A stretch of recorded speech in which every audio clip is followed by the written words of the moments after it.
እና ምንም ዘሼርሹ ከቤት የለም። ጌታ አንድ ስልክ ነው ቪዲዮ ወጣሁት። ኦኬ እና ከዛ በኋላ በቃ እኔ ምን ትላለኩኝ ምናምን ጓጭ እዛ አንድ አብረን የምንማረው ጓደኛ እፎይ መጣ። እፎይ ሲመጣ ጥያቄዎች በዙ ማለት በእስልምና ዙሪያ በጣም ብዙ ነገር ማንሳት ጀመረ። የሚናገራቸው እኔ ውሸት ነው እንዳልል ቁርአን ላይ ተፍሲር ባላረግም ሼኮች በጣም ትላልቅ ሼኮች ዱዓ በሚደረግበት ሰዓት ቁጭ ብዬ አዳምጬ የተናገሩኝ ብዙ ነገሮች እሱ መልሶ እየተናገራቸው ነው። ሃይማኖት የለቀኩበትን ምክንያት ልንገራችሁ።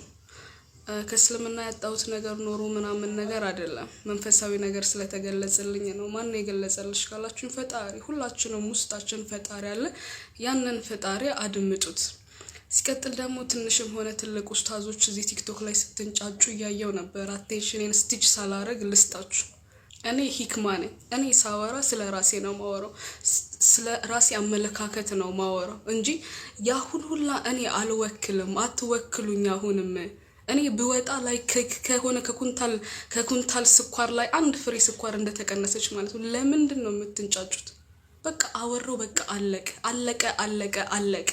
ሲቀጥል ደግሞ ማለት ነው እናንተ እነዚህ አንዳንዶቹ ጨቋኝ አትሁኑ። የግድ መሳሪያና ጎራዴ መያዝ የለብህም ለመጨቆስ ሰውን ሐሳቡን አትጨቁን ማለት። እፎይ መጣ።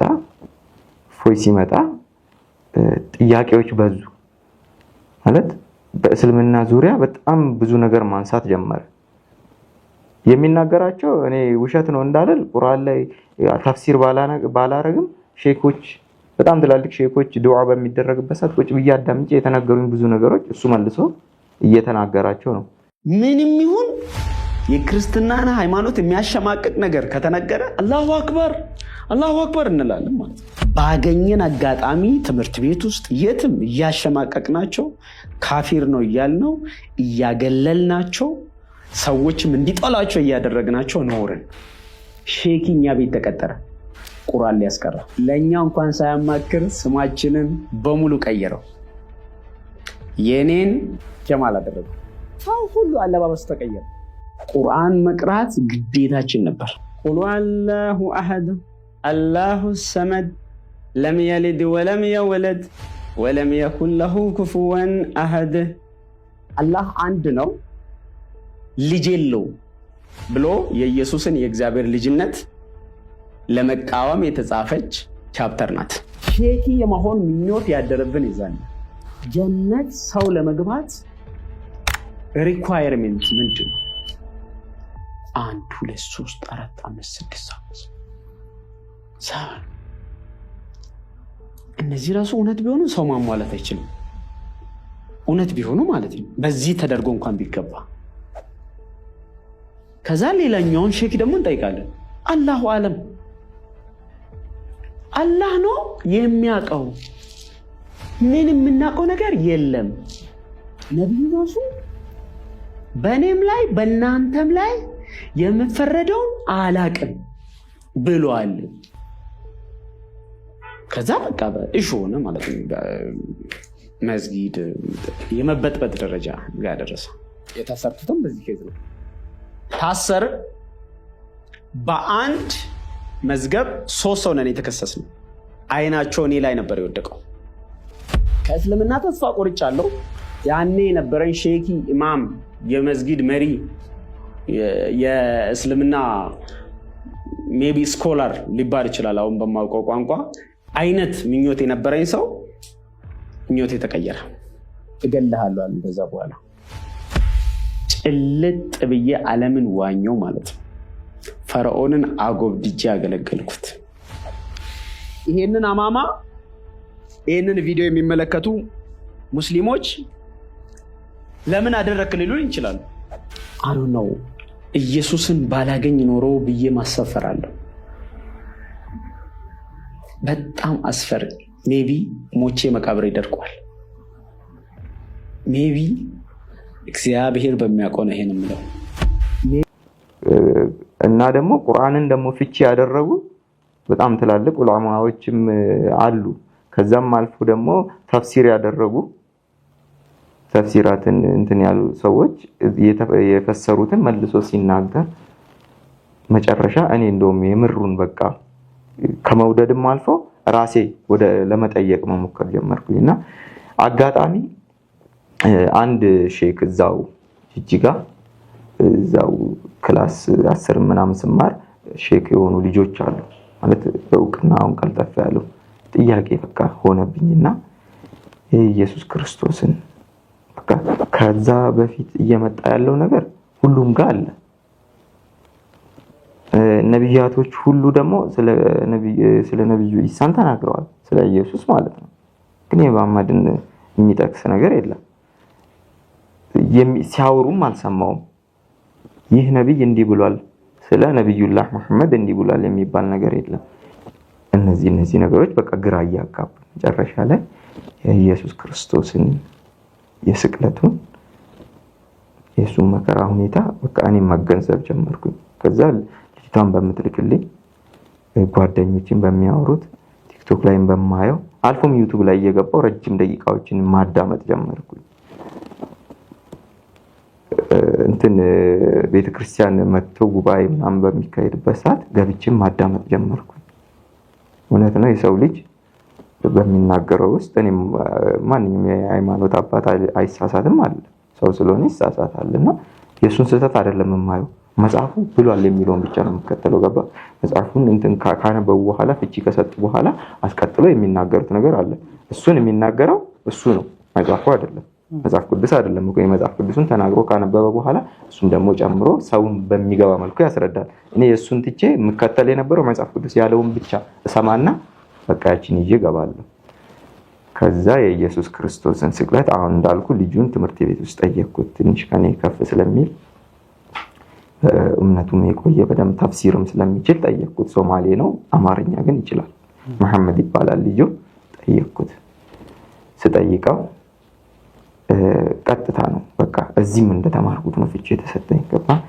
ነብዩ ኢሳ ለቅጣማል ሊገሉት አይሁዶች ሊገሉት ሲከተሉት ሲያባሩት ሸሻቸው ሲሸሻቸውም በአንድ ባሪያ የሱን ፊት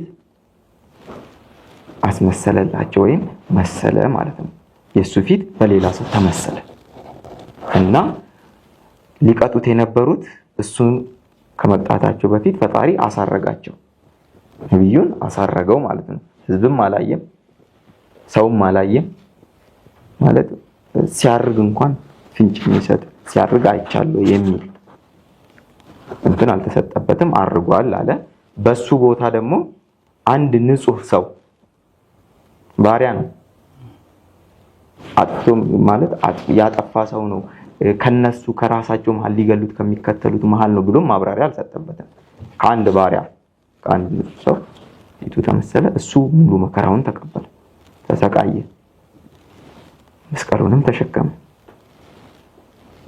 በመስቀል ላይ ተሰቀለ ነብዩ ግን አይደለም ኖርማል ንጹህ ሰው ነው አሉ እንዴት ነው ይህ ሁሉ ነገር ሲካሄድ አንዲትን ነፍስ የፈጠረ አምላክ ይህን ሁሉ ምድር የገዛ አምላክ ስንት ነብያትን ከጉዳ አውጥቶ ይል እንዴ ሲቃጠል የነበረውን እኮ በመላእክት ከእሳት እሱ ሳይቃጠል እሱን አሰርጎታል እነሱ አቃጠል ነው ብሎ ኖረ ብሏል የማን የተቃጠለው ነብዩ ነው ሌላ ሰው አይደለም እኮ ያ ነብይ ተብሎ የተላከው ነው የተቃጠለው ሌላ ሰው ተቃጠለም በሱ ቦታ ግን የነብዩላህ ኢሳ ቦታ ለምን ለሰው ሊተካ ቻለ ለምን ፊት ሊያስመስል ቻለ እነዛ ሰዎች ያ ሁሉ ህዝብ እንዴት እስኪ አሁን እኔ እንዴት ብዬ ነው ታዲያ ኦርቶዶክስ ተሳስቷል የሚለው እሱ ተሳስቷል ነው እንጂ የሚለው ሙሉ ኦርቶዶክሳውያን ፈጣሪ ነው እኮ ያሳሳታቸው ነው ማለት ያለብኝ ታዲያ ይሄን በቃ እኔም በጣም ትልቅ ጥያቄ ፈጠረብኝ በቃ አሁን ከነ ማዳመጥ ጀመርኩ በስነ ስርዓት ክርስትና ህይወትን አልገባበትም ገና አልተቀበልኩም ከነ በስነ ስርዓት በቃ ማዳመጥ ከክርስቲያን ልጆች ጋር መገናኘት መዝሙራን ማዳመጥ ተዋህዶ ፕሮግራም የሚካሄዱትን ልጆች መከታተል ጀመርኩ ቀጥታ ማለት ነው አባ ገብረ ኪዳንን በሰዓቱ እሷን በመትልክልኝ እኔም ደግሞ በሚለቁት ጋር እንደተለቀቀ አያለሁ ቁጭ ብዬ ማታ ስገባ ቁጭ ብዬ ነው ማየው እግዚአብሔርን ነው የምልህ። ለዚህ እናቴ ምስክሬ ነች። እናት ነች ሄዷል ብላ እንደማትዋሽ እርግጠኛ ነኝ። ለዚህ እግዚአብሔርን ለሊት ቁጭ ብዬ ማለት ከቤት ወጥቼ ዋይፋይ የግቢ የጎረቤት ስላለ የተከራየንበት ቤት ውስጥ ቁጭ ብዬ እስከ 9 ሰዓት እስከ 8 ሰዓት ውጪ ይቀመጣል። ለምን መሰለ? ቤት ውስጥ ገብቼ ማዳመጥ ከሆነ አለ ለሷ እናቴ ነች እንድትከፋብኝ አልፈልግም ነበር። የወንድሜ ልጆች አሉ ህፃናት እስልምናን ነው እንዲከተሉት የሚፈልጉ ወንድሜ ያን ነገር እንዳይታወቅብኝ ውጪ እስከ 9 ሰዓት ልክ እነሱ ሲመጡ ስክሮል አድርጌ ሌላ ነገር አያለሁ። አባ ገብረ ኪዳን የነሱን ልክ ሰው ሲመጣ አልፍ ሲል ሶማሌ ስለሆነ የተከራየንበት ግቢ ልክ ወደ ውጪ ሲወጡ ሰው ወደ ሽንት ቤት ምናምን ሲመጣ እልፍ አደረግና ሌላ ነገር አያለሁ። ኩሽና ገባለሁ። ያው በቃ አባ ገብረ ኪዳን እንትን ካልኳል ነገሮችን እንትን ካልኩ በኋላ አሁን ወሰንኩኝ ለመነሳት ተደብቄ ለጓደኞችም ለማንም ሳልናገር ለኦርቶዶክሳውያኑም ጓደኞች አልተናገርኩም። ማንም ሳያውቅ ኪዳነ ምሕረት ሄድኩኝ። ኪዳነ ምሕረት ሰፋስነ እዛ ሄድኩኝ። ገብቼ አንድ ዲያቆን ትግል አገኘ። ያስፈራል። እየፈራው ገባውና ሙስሊም ነበርኩኝ ክርስትና መነሳት ፈልጌ ነው አልኳቸው። አየ ትግል አቆመኝ። አናገረኝ። እንዴት ነው የመጣው? ምን አይተህ ወደኸው? ሰው ገብቶ ነው ምናምን ተጠየቅኩኝ። አዎ በራሴ ፍላጎት ማንንም እንትን ያለኝ የለም። ይሄን ስለው እንግዲያውስ እዛ ጋር ይታዩሃል አለ ልጆቹ የቆሙ ድና ከነሱ ጋር ተጠመቅ። ሄድኩኝ።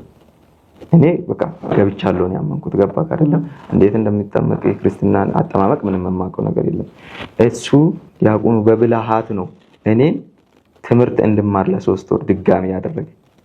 ገባ ሂድና እዛ ከልጆቹ ጋር ተጠመቅ እና እየተመላለስ እዚህ ትምህርትም ተማር መንበር በቃ እንደተነሳ ነው የሚቆጠረው። ተነስተሃል ኦሬዲ ሰው ስለምፈራ ማንንም ላለመጠየቅ ዝም ብዬ ገባኝ። ደነገጥኩኝ። የመጀመሪያ ስንጠመቅ ህዝቡ ሁሉ እንደተፈጠረው ነው ሲጠመቅ የነበረውና ተጠመቅኩኝ። ገብቼ ደስ አለኝ። ተጠመቅ ወጣሁ። አንገቴ ላይ ማህተብ የለም። ከየት ነው የመጣው ምንድነው ያለኝም ሰው የለም። በቃ ተጠምቄ ወጣሁ። በጣም ደስ አለኝ። እኔ ተነሳው ማለት ነው። እኔ ክርስትና ተነስቻለሁ። በእኔ በጣም ብዙ ጊዜ እዛው ሚካኤልም ሄዳለሁ። ድጋሜ ደግሞ ኪዳነ ምሕረትም ሄዳለሁ። ለ3 ወር እንደዚህ አሳለፍኩኝ። አሁን ለጓደኞቼ ልነግር ባኮ ለኦርቶዶክስ ጓደኞቼ ያው ሰው እንዳያቅብኝ ስለምፈልግ ስራም ፈርኒቸር ሙስሊሞች ጋር ምናምን ስለምሰራ ማንንም እንዳያቅብኝ ብዬ ነው ያልተናገርኩት በሰዓቱ። አሁን ለጓደኞቼ ለመናገር ቋመጥኩ። በቃ ደስ አለኝ። እንዲህ አልኩት። ለአንድ ኪያ ለሚባል ልጅ ጓደኛዬ ነው በያጅ ነው። ይሄን ስለው እሺ እንዴ ደስ ይለኛል መጠመቅን እስካሁን እንዴት አልነገርከኝም? ነገ አብረን ሄደን መጠመቅ አልኩት። እሺ ደስ ይለኛል። እኔንም ታበረታታኝ። እኔ እንደውም እየራኩ ነው አላሰርኩም ገና። እኔም መንገድ ትሆነኛለህ። እኔም ርቅ ያለው እንደውም ተመለስከኝ ባንተ የተነሳ እንደውም እመለሳለሁ። እሺ ተባብለን ነጠላ ገዝቶልኝ መጽሐፍ ቅዱስ ነጠላ ነው የገዛልኝ። እሱ ነጠላ ገዛልኝ። ነጠላዬን ለብሰን ጠዋት አብረን ሄድን። በፌስታል ይዤ በር እስክደርስ ገባ በፌስታል ይዤ ሄድኩኝ። ቅባ ቅዱስ ምናምን አሳየኝ ገዝቶ እዛ ላይ ያስቀምጠ ሄደን አብረን። ከዛ ጠየቀኝ እንዴት ነበር የተጠመቀው እስኪ ንገረኝ ብሎ ሲጠይቀኝ ነገርኩት። ሄድኩና እንደዚህ አንድ ጥቅ ላይ ቆመ ቄስ ነበረ። እንዲህ ስለው ግባና ተጠመቃለኝ። ኦኬ እሺ ጥሩ ነው፣ ግን እሱ በብልሃት እንድትማር ነው ያደረገህ እንጂ ክርስትና ተጠምቀሃል ያው ከልብህ ፈልገው አንድ ይገብታል ሆነሃል፣ ግን አጠማመቁ ህግና ስርዓት አለው እሱን የምታደርግበት ብሎ ከጓደኛው ጋር ዲያቆን አለ ዋሲሁን ይባላል። ዋሴን አናገረው። ደስ አላቸው ተነጋገሩና ቄስ የኔ የነፍስ አባቴ እዛ ያለው ቄስ አዲሱን አናገሩልኝ። እሳቸው ችግር የለበትም በቤተሰብ ሁሉንም ተምሯል ምንም ጠይቋው ችግር የለውም። አሁን ላይ በራሱ እንጨት ቤት እየሞከረ በራሱ ሰርቶ እያገኘ ስለሆነ ቅድሚያም እየኖረው ስለሆነ በስርዓቱ እንዲመራ ብለን ነው አሉት። እሺ አሉ። ተነሳኝ። የዛን ጽጌ ጾም ውስጥ እዛው ጽጌ ለሊት የመጀመሪያ ዙር በህይወቴ እኔ ቤተክርስቲያን ውስጥ አደርኩ። እዛው ጽጌ እየተደረገ ጽላጽል ይዤ መቋሚያ ተሰጥተን ከጓደኛዬ ጋር ነው ፎቶ ምናምን ይኖረዋል እሱ ጋር ጽላጽል ይደክማል እኔ አልለመድኩትም ከዛ ወሰደኝና ተኛ 10 ሰዓት እስኪደርስ ከቅዳሴ በፊት ነው የምትጠመቀው አለኝ እሻልኩኝ ክር ተገዛልኝ ከዛ ገባን ለሊት ያው ቪዲዮዎቹ ላይ እንደነበሩት ተጠመቅኩኝ ከዛ በቃ ህይወቴን መኖር ጀመርኩኝ ግን ስኖር በድብቅ ነው ምን በቃ በጣም ትልቅ ጫና ፈጥሮብኝ አሁን እንኳን ግልጽ የወጣውበት መጨረሻ ላይ ምን አለ መሰለ ከጧት 12 ሰዓት ጀምሮ እስከ ማታ 12 ሰዓት ከስራ ጨርሼ ከሶማሌ ጋር ወጣቶቹ ጋር ከሙስሊሞቹ ጋር ጨርሼ እስከገባ ድረስ እኔ ሙስሊም ሆኜ ነው የምኖረው ለክርስቲና የሆነ ነገር አንስቶ ከተናገሩ እነሱን ደግፌ ነው የምናገረው የሚደርስብኝን አውቃለሁ ስራዬንም አጣለሁ ጥሩ ብር ነው የማገኘው እዛ በመንሰራበት ሰዓት በዛው ልክ ደግሞ አጥፊ ቁማርተኛ ምናምን ነበርኩም ደግሞ ስለኖርኩበት ከዛም አልፎ ወንድሞቼ እንኳን እስከፍሉ ኪሳራ ያደረስኩበት ጊዜ አለ ይሄ ነገር ስላለ እፈራለሁ ሚል በቃ የሆነ ነገር ያረጉኛል ቢሉ ፍርሃት ቆየ መጨረሻ ላይ አሁን ወደ ቅርብ አካባቢ ወደዚህ ከመምጣቴ ወር አካባቢ በፊት በቃ በቃ ነገሮች እየጸጸተኝ በቃ ጸልያለሁ ግን ምን አይነት ሰው ነኝ እያልኩኝ ሄዳለሁ ፕሮግራሙን ለሊት እንትን ጉባኤ ሲደረግ እንትን እላለሁ ግን ምንም በቃ ወጣ ነገ መኖራት 12 ሰዓት ምቀጥያቺ ሰዓት ደግሞ ስቃይ ትሆንብኛለች ማለት ነው ከዛ መጨረሻ ላይ አጋጣሚ የፈለገው ይምጣ ያደረጉኝ ያየኝም የፈለገውን ይበለኝ ብዬ ቤተሰቤ እስካሁን ድረስ አላወቀ ጧት ወደ 3 ሰዓት አካባቢ ቤተክርስቲያን ተሳልሜ ስዞር አንድ እቃ ካዘዘኝ ጓደኛ እቃ አዞኛል እቃ ማለት ይሄን በጣም ትልቅ ፈርኒቸር አለን በጥቃቀን እሰራለሁ እየተራረግ ማሽን እየተከራየው ምናምን ከወንድሜ ማውርቄ ማለት ነው ሞያ ከለመርኩ በኋላ በዛይ ሰዓት እቃ እኔን ያዘዘኝ ሰው አለ የሱ ጓደኛ ያየኛል ተሳልሜ ዞር ስል ትኩር ብሎ አየሁት ደነገጥኩኝ አይተኝ ዝም ብሎ ሄደ ምንም መልስ አልሰጠኝ ሰላም ምንም ዝም ብዬ ሄድኩኝ እኔ አሁን ፈራውኝ እንዴት ብዬ ሰውየው ጋር ሄድ ስልክ ደወልኩለት ሄሎ ቀሪ ብር ነበር እሱ ጋር እቃው አልቆ እሱ ጋር መድረስ አለበት በሌላ ሰው ብር ደግሞ ቀብድ ተቀብለ ነው ያንዱን ባንዱ ምሰራው ደወልኩለትና ሄሎ አልኩት ሄሎ እንደዚህ ብር ብትልክልኝ እንደዚህ እቃ ያንተም እቃ በሰው ብር የሚሰራው ሊያልቅ ነውና እንትን ብዬ ላስረክብ እፈልጋለሁ ስለው እዚህ አይደለም ጅቡቲ ነኝ አለ እንዴት ነው አስበው የጂጂጋ ስልክ ጅቡቲ የሚሰራው ሲለኝ እሺ ሄድኩ ጓደኛው ጋር አዲስ አበባ ሄዷል ዛሬ ነገ ወደ ጅቡቲ ሄዳል አለኝ እሺ በቃ ምንም አልኩ እውነት ነው በቃ ጅቡቲ አለው አለኝ እንጂ ገና ያው ሊሄድ ነው ብዬ ተውኩት ተመለስኩኝ እዛው ካፎቅ የሚባል ፎቅ አለች እዛው ብዙ ትዕዛዞች አሉብኝ አሁን ጭንቅንቅ ውስጥ መግባት ጀመርኩኝ ልጁም አይቶኛል እንዴት ልሆን እዛ ካፎቅ እንዴት ልሂድ ያው ዝም አይል ይናገራል አንዱ ከዛ ሰፈር ውስጥ ደግሞ አጋጣሚ በቃ የዛን ቀን ማታ ጨንቆኝ ኪዳነ ምሕረት ሄድኩ አብሬያቸው ሁሉ ቤት ምንም አብሬያቸው ማሳለፉ ሙስሊም ሶማሌ ልጆች አዩኝ አብሬያቸው የተማርኩትም አሉ አዩኝ አይቶኝ ምንም አላሉ እስኮጣን የጠበቁ የሆነች ድልድይ አለች ድልድዩ ላይ ቆሞን የጠበቁኝ እየፈራው እያያቸው ግን ብቻ ዝም ብዬ እየተጠቀመው አንዱ ከማል ሲል ከየዳወሰ ወሪያ እስማኤል ምናምን ብሎ ድንጋይ ብድግ ያኛም ሮጠ ወደኔ የደረሰብኝ አንደኛ ድንጋይ ከኋላ ሲወራወር አልጎዳኝም እዚህ ዳፋይ አካባቢ መጣ ሮጥን በላይኛው መንገድ ታጥፌ ሰፈር ደረስኩኝ ሰፈር ስደርስ በቃ እንደማይለቁኝ አመንኩኝ ልክ በቃ የሆነ በሶማሊኛ ነው የሚያወሩት ወንገደለ ያወላሂ አለቀም ታያለ ምናምን ነገር ከፍራት ብዛት ደውዬ ነው ሰውን ልብሴ ምናምን ለሳጥብ ነው ይሄ በልጆች አስመጥቼ ስራ ቦታ አስቀምጬ ለሊት እጄ ላይ በነበረችው 10000 ብር አካባቢ አካውንቴ ላይ ነበር ሰው አስልኬ ትዛዝ ተቀብዬ ነው አስበው ስለተሰራ ከሴትዮዋ ትዛዝ ተቀብዬ ብሩን ምን ሳልሰራበት ያቺን ብር ይዤ ብሪክ ብዬ ተነስቼ ሐረር ደረስኩ ያው ሐረር እንደገባው ለኪ መጀመሪያ ለሊት 3 ቀን አካባቢ ከቆየ በኋላ ወንድሜ ጋር ደወልኩለትና ስራም ተበላሽቷል ያለው ሁኔታም ልክ አይደለምና እኔ ሄጃለሁ አልኩት ስለምነቱ ሳልጠቅስበት ማለት ነው ከዛ ምን አለኝ እና መሸሽ መፍትሄ ይሆናል ብለህ ነው ና ተመለስ እና እንነጋግረን ቁጭ ብለናል። አይፈራውኝ አልችልም አልኩት። ይሄን ስለው ቀለል አድርጎ ሲያናግረኝ አሁን ገባኝ ስለ እምነቱ መስማቱ እንጂ ይቆጣ ነበር። ደነገጥኩኝና ዝም አልኩት። ስልኩን ዘጋኝ። እዛ የሆነ ታይም ልጆች ጋር ምናምን ደውዬ እዛ ስጠይቅ አረ እያፈላለጉት ነው። በስራው ምክንያት ይሁን በእቃው እዛ ባለው የስራውን ይጨርስልን ይሁን የሴትዮ 10,000 ብር ዝም ብለ ይዘህ ይሁን ሌላ ነገር ይሁን አላውቅም፣ ግን ብዙ ሶማሌዎች እየመጡ እየፈለጉ ነው እዚህ አሉኝ። ወንዶች ወጣቶችም መጥተዋል፣ ብዙ ልጆች መጥተዋል ሲባል በቃ ወንድሜ ደወለልኝ። ትመጣለህ አትመጣም? ለምንድን ነው እንደነዚህ አይነት ባለጌ ጋጠወጥ እምነት አልባ የሆኑ ሰዎች ልባት የማይሰጣቸው? ለምንድን ነው የዚህ ልጅ አካውንቱ ብቻ አይደለም መላሱ ሊዘጋለት ግድ ይላል? ይሄ ልጅ ያለበት አካባቢ ያላችሁ ሙስሊሞች አላችሁ፣ እርግጠኛ ነኝ። ሄዳችሁ እሱን መዘየር አቅቷችሁ ነው? ሄዳችሁ እሱን ልክ ማስገባት አቅቷችሁ ነው? ወላሂ ነው መላችሁ። ይሄንን ቪዲዮ አይታችሁ ሁላችሁም ዝም እንዳትሉ። እኛ ሙስሊሞች በትንሹ እርምጃችን መልካም የኔ ተወዳጆች አንድ ውለታ እንድትሉልኝ ይፈልጋለሁ።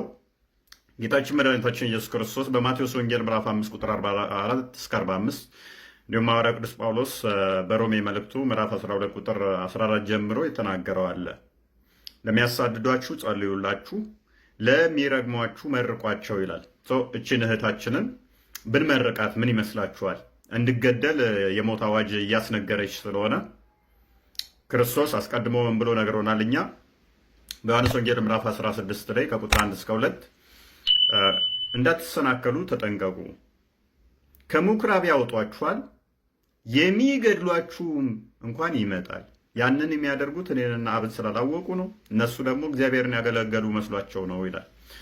እሷ አሁን ለአምላኳ ለምታመልከው በሀሳቧ ማለት ነው ለፈጠረችው አምላክ ሙሐመድ ለፈጠረላት እኔን አርዳ አላህን ልታስደስት እያሰበች እንዴት አንድ ወንድ ይጠፋል እፎይን የሚያርድልን እያለች ነው ማለት ነው።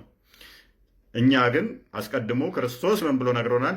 እኔን የምትከተሉ ከሆነ ከምኵራብ ያወጧችኋል ይገድሏችኋልም ብሎ ነግሮናል። ለዚህም ነው ይህንን ሐዋርያው ቅዱስ ጳውሎስ በሮሜ መልእክቱ ምዕራፍ 8 ቁጥር 35 ጀምሮ ሲናገር ምን ይላል? ከክርስቶስ ፍቅር ማን ይለየናል ይላል። ከክርስቶስ ፍቅር ማን ይለየናል? ራብ፣ ስደት፣ መከራ፣ ጭንቀት፣ ፍርሃት፣ ሴፍ ማን ሊለየን ይችላል ይላል? ማንም። ምክንያቱም ቀኑን ሙሉ አለ ስለ አንተ እንደሚታረዱ በጎች ተቆጠርን ይላል። በዚህ ሁሉ ግን ከአሸናፊዎች እንበልጣለን። ከፍታ ቢሆን ዝቅታ ቢሆን፣ ኃያላት ቢሆኑ ግዛታት ቢሆኑ፣ መላእክት ቢሆን ዋሄበር ማንኛውም ቢሆን፣ ነገስታት ቢሆኑ ፍጥረታት ቢሆን፣ የሚመጣው ቢሆን ያለው ቢሆን ሁሉም ከክርስቶስ የሚበልጡ አይደሉምና በክርስቶስ ከሁሉ ከአሸናፊዎች እንበልጣለን። ስለዚህ የአራጅ ክለቦች ተሰባስበው ቢዝቱ እኛ የያዝነው ክርስቶስን እውነትን ስለሆነ አያስፈራንም ማለት ነው፣ አንደነግጥም ማለት ነው። ሙሐመድ ግን ምን ይላል? እኔ የመጣሁት ሰዎች ሁሉ ላኢላሃ ኢለላህ እስኪሉ ድረስ ልጋደል ነው። እንደዛ ካላሉ ንብረታቸው ህይወታቸው አይጠበቅም፣ የሰየፏታል አለ። ያው እንደምታዩት አዲሱን ሳይ ሙስሊም 21 መመልከት ይቻላል ማለት ነው። እንዲሁም ሙሐመድና አላህን የተናገረን አለ እጁን እያፈራረቁ አንድ እጁን ከዛ አንድ እጁን ከዛ እግሩን ከዛ ሁለተኛ እግሩን ከዛ አንገቱን እየቆራረጡ መግደል ነው። ሱራ አልማኢዳ የማዕድኑ ምዕራፍ አያ 33 ላይ። ስለዚህ ሙሐመድን መናገር ማለት ልክ ሙሐመድ ላይ ጦርነት እንደመክፈት ስለሆነ አካላቶቹን ቀስ ቀስ እያሉ እየቆረጡ አሰቃይቶ መግደል ነው ይላል። ችህታችን በዛ መሰረት ነው አሁን እኔ እንድገደል ለዚህ አይነት አዋጅ ያስነገረችው ማለት ነው። ኤኒዌይስ ግን ኡስታዞችሽ ይኸውልሽው እንደዚህ ነው እኛ አስተምሮ ያንተ አምላክ ኢየሱስ ለአንድ ሰዓት ያክል ከንፈር ስሟል፣ የትልቅ ሰውን ከንፈር። ኦኬ አንተ ነህ፣ ኦኬ አንተ ነህ። በቃ አየሁ ይሄን አምላክ ይታያል። አየህ ይሄን ሽማግሌ አየኸው? ይሄን ሽማግሌ ከዚህ ሰውዬ ጋር ገጽ 156 ላይ ከንፈር ለከንፈር ተሳስመዋል። ይህ ኡስታዝ አሁን ደጋግሞ ክርስቶስ የማባጽዮንን ሳመው የሚል ደጋግሞ በየጊዜው ይሰራል ማለት ነው። ደጋግሞ ለዚህ ምን ላይ የሰራሁትን ትናንትና ዲዩት ያደረኩትን ቪዲዮ እዚህ ቪዲዮ ላይ ግቡና አዳምጡት። አጥጋቢ ምላሽ ሰጠንበታል። ነብዩ የራሱ ነብይ የወንድ ብልት እንደሚጠባ አሳይተንበታል ማለት ነው። ዛሬ ግን እችን አዲስ ያት ነብይህ የሰው ምላስ ይጠባል፣ የወንድ ልጅ ምላስ ይጠባል። ነብይህ የወንድ ልጅ ምላስ መጥባት ብቻ ሳይሆን የአባታችሁን ብልት እንድትነክሱ እንድትስሙ ነብይህ አዟል። ወንድ ሆኖ የወንድ ብልት እንዲያዝ ያዘዘ ነብይ ሙሐመድ ብቻ ነው። በገነት ውስጥ ደግሞ እንደ እስልምና ግብረ ሰዶም የተፈቀደ ነው። በገነት ውስጥ በእስልምና ገነት ውስጥ ግብረ ሰዶም የተፈቀደ ነው፣ ይቻላል፣ ሐላል ነው፣ ክልክል የለም። ስለዚህ ነብይህም ማን ሊያገባው ይችላል? ቻሌንጅ አደርጋለሁ። አንድ ጥቅስ ልታመጣልኝ አትችልም። በገነት ውስጥ እንደ እስልምና በቁርአን ላይ አንድም ቦታ ላይ በገነት ውስጥ ግብረ ሰዶም ክልክል ነው የሚል ሐዲስ ላይ ራሱ በግብረ ሰዶም በገነት ውስጥ ክልክል ነው የሚል የለም። ስለዚህ ነብያችሁ ማን ሊያገባው ይችላል? ነብያችሁ ወንድ ልጅ ብልት ይስማል፣ በገነት ውስጥ የእናንተን ይስማል አይስምም? እሱን ቻሌንጅ አደርጋለሁ። ታመጣልኛለህ ወይ? ዲቤት በዚሁ ጠራሃለኝ። ግብረ ሰዶም ይቻላል አይቻልም በገነት ውስጥ? እንደገና ደግሞ ነብይህ እንደዚህ አይነት ነገሮች ያደርጋል አያደርግም? እኛ ጋር የምታነሳውን ታነሳለህ፣ ዲቤት ታደርገኛለህ። ፍላጎቱ ካለ ዲቤት አድርገኝ ማለት ነው። በተረፈ ይሄ ነው። ሳነኩን አልነካናችሁም። አስተምሮታችሁን ነው ያጋለጥ ነው። የነብያችሁን ልምምድ ነው እንዲያወጣ ነው። ከዚህ በላይ ግን የከፋ ልምምድ አለ። እህታችን ይህንን ቪዲዮ ተሰሚያለሽ፣ ሼር ያደርጉልሻል። ነብይሽ ከዚህ በላይ ያደረገው ልምምድ አለ እና ያንን ብናወጣው ሜቢ ምን ሊሰማሽ እንደሚችል አይነው። ግን ኡስታዞችሽ እንዲህ የሚቀጥሉ ከሆነ የወንድ ልጅ ብልት መሳሙንና ምላሱን መጥባቱን ብቻ ሳይሆን ሌላ በጣም ቀፋፊ ነገር እናወጣለን። ሜቢ መውጣቱ አይቀርም ኡስታዞችሽ እንዲህ የሚቀጥሉ ከሆነ። ቴንኪው